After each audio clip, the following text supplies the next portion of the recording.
morning, students. Once again, we are going to know about the poem of The Lake Isle of Innisfree. This poem is written by William Butler Yeats. Last day we have discussed about him. So today again, first of all, we will start about the poet. William Butler Yeats was born on 13th June, last day I have told you, 1865, and his date of death was 28th January 1939. He was an English, he was an Irish poet and one of the foremost figure of 20th century. मतलब कि ये जो poet हैं वो 20th centuries के foremost figure हैं, मतलब famous जो है राइटर्स उनकी कैटेगरी में ये आते हैं. Okay, William Butler Yeats, a pillar of both the Irish and British literary establishment. अब ये कह रहे हैं कि दोनों में आयरिश राइटर भी हैं. आयरिश राइटर मतलब कहने का मतलब कि आयरलैंड से बिलोंग करते हैं इसलिए, और ब्रिटिश लिटरेरी में भी उनका इस्टेब्लिशमेंट में हाथ रहा है. He helped to found the Abbey theatre. Abbey theatre बनाने में इन्होंने हेल्प किया था. And in his later years served as an Irish senator for 2 terms. 2 terms तक इन्होंने आयरलैंड में सीनेटर के रूप में काम किया है. 2 टर्म कहने का मतलब यहाँ पे ये है कि जैसे कि हमारे यहाँ कोई जैसे प्रधानमंत्री है तो 5 साल का उनका टर्म होता है, वैसे ही इन लोगों का भी एक पर्टिकुलर टाइम पीरियड होगा, उतने दिन तक वो सीनेटर रहेंगे. तो आयरलैंड में वो एज ए सीनेटर 2 बार चुने गए और दोनों बार वो रहे.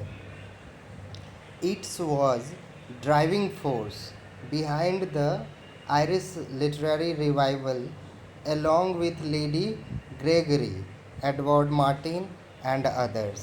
मतलब ड्राइविंग बिहाइंड मतलब कि आगे बढ़ाने में आयरिश लिटरेचर को ये हेल्प किए हैं, और इनके साथ लेडी भी थी, lady Gregory, Edward Martin and others, और भी लोग थे. Okay, now we will know about the theme of the poem.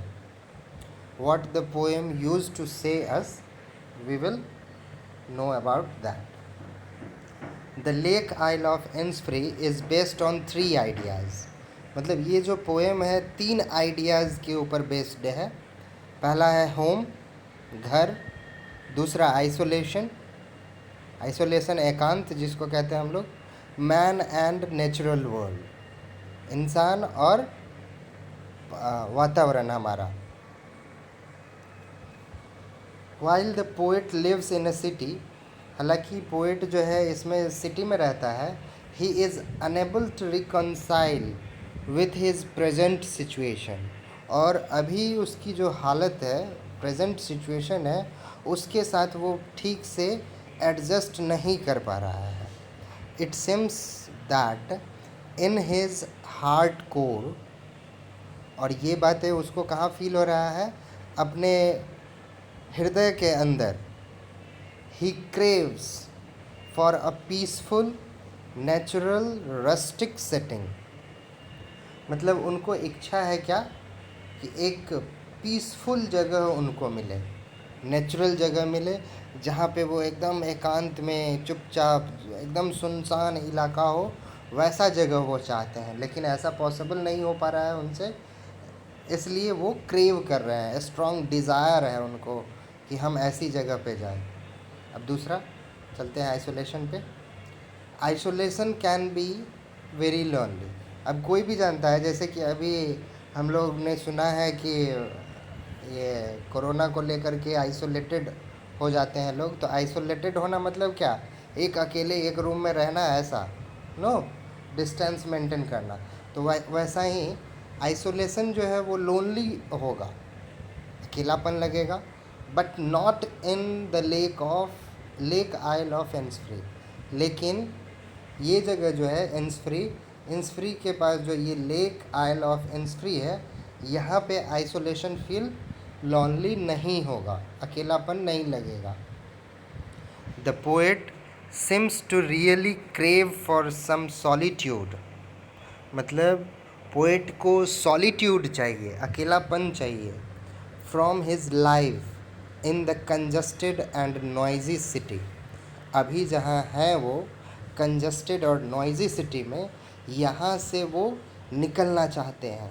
क्यों और कहाँ जाना चाहते हैं? तो सॉलिट्यूड जहाँ पे वो उनको प्राप्त होगा वहाँ। He reminiscences his childhood days spent in the lake island.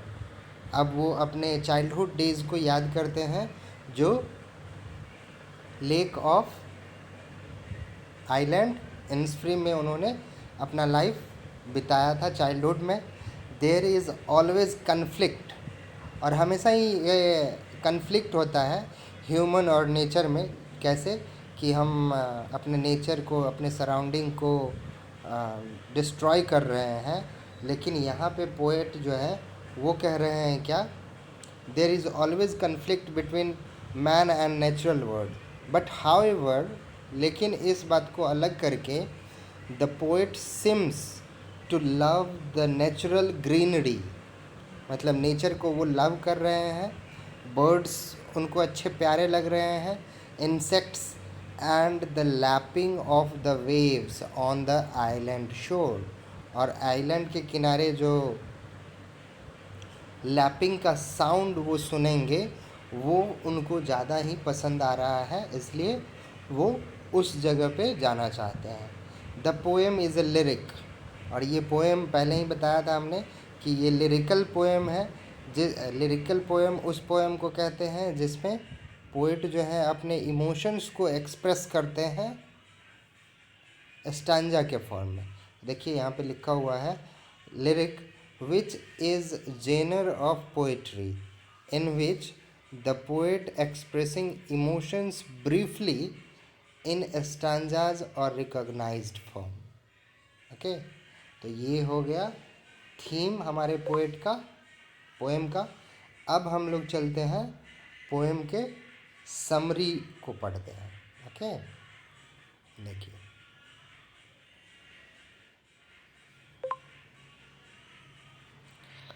The poet wants to escape from the urban life of the more rustic settlement as he reminisces his childhood days। Poet जो है escape होना चाहते हैं, बच के यहाँ से निकलना चाहते हैं। क्या चीज़ से बचना चाहते हैं? तो नॉइज़ और कंजस्टेड एरिया जो है इस चीज़ों से बचना चाहते हैं, और यहाँ से वो निकल के चले जाना चाहते हैं जहाँ पे उसको याद आ रहा है अपने चाइल्डहुड डेज़ के बारे में, वहाँ जाना चाहते हैं। Spent in his maternal home, अपने मैटरनल होम जाना चाहते हैं। He expresses his desire to build and stay in a small cottage, और वो अपना डिज़ायर एक्सप्रेस करते हैं कि अपना एक घर बनाएंगे, स्मॉल कॉटेज बनाएंगे, वहाँ रहेंगे। और क्या करेंगे? Plant 9 bean rows in his garden and have a beehive for the bees in the Isle of Innisfree, और उस इंसफ्री में जा कर के वो वहाँ पे ये सारी चीज़ें करना चाहते हैं। He desire to be independent and want to live alone in peace with nature, और उनकी ये इच्छा है कि इंडिपेंडेंट रहे और अकेले रहें जहाँ पे वो पीस मिलेगा नेचर के साथ। The poet welcomes the chirping of the cricket after the mist is unveiled in the morning by the rising sun. The glade where the builds where he builds his cottage is constantly buzzing with the bees moving to and fro from its hive, और उस जगह पे जैसे वो bee hive के लिए bee hive देंगे B को, तो बी क्या करेंगे, हमेशा ही अंदर बाहर उड़ते रहेंगे, तो उनका बजिंग साउंड जो होगा वो उनको बहुत ही प्यारा लगता है. That's why he want to go there. It is a sight to behold, to see the linnets fly in multitudes in the evening sky.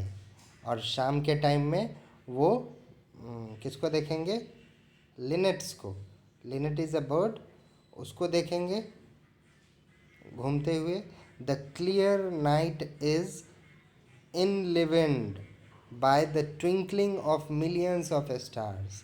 और नाइट कैसा होगा, twinkling with stars, millions of star. और city में या हम लोग कहेंगे congested area में जो जब रहते हैं तो हम लोग ना ही चांद को देख पाते हैं, चांद भी नहीं देख पाते हैं. क्यों? क्योंकि पॉल्यूशन की वजह से, या फिर हम कहें वहाँ पे बहुत ही स्मोक वगैरह होता है इन्वायरमेंट में. That's why we can not see the moon. अगर मून को नहीं देख पाएंगे तो तारों को कैसे देख सकते हैं हम लोग. तो गांव में या वो उस नेचर में जब वो रहेंगे तो मिलियंस ऑफ स्टार्स इनको दिखाई देगा. ये कह रहे हैं the island is never alive because of the lapping of the waves on the island शोर ऑल डे एंड नाइट. अब वो कह रहे हैं वो शोर पे जो वाटर का लैपिंग होगा, लैपिंग साउंड जो होगा वो हमेशा चलता रहेगा, पूरा दिन रात उनको सुनाई देगा वो लैपिंग का sound. The poet equates peace to nature as against the sound of traffic in the sky. जब वो ये बातें उनके मन में आ रही है कि हम वहाँ पे बहुत ही पीस और खुश रहेंगे, तभी वो ट्रैफिक का साउंड उनको बगल में से आता है. Where he is presently dwelling. Dwelling मतलब जहाँ पे वो रह रहे हैं, रहने का जगह. He recalls his part of the day with fond memories. और वो अपने उस दिन को फॉन्ड मेमोरीज मतलब यादगार के तरह बनाना चाहते हैं. And he says that he can hear every sound of his past echo in the core of his heart. और वो कह रहे हैं कि वो जो रिवर ने ओशन जो है, ओशन का जो लैपिंग साउंड है, शोर से जो हो रहा है, वो उनको उस सिटी तक सुनाई दे रहा है. और ये सुनाई कैसे दे रहा है, तो इनका बहुत ही ज़्यादा इच्छा हो रहा है कि हम अब यहाँ पे नहीं रहेंगे, हम गांव चले जाएंगे, इसलिए उनको ऐसी फीलिंग्स आ रही है. So today we have discussed summary, theme and about the author. I think we have completed this poem, The Lake Isle of Innisfree, which was written by William Butler Yeats. Completely, we have completed that. Okay. Now, I think you have no any questions about this poem. If you have any question, you can comment. I will answer you. Thank you.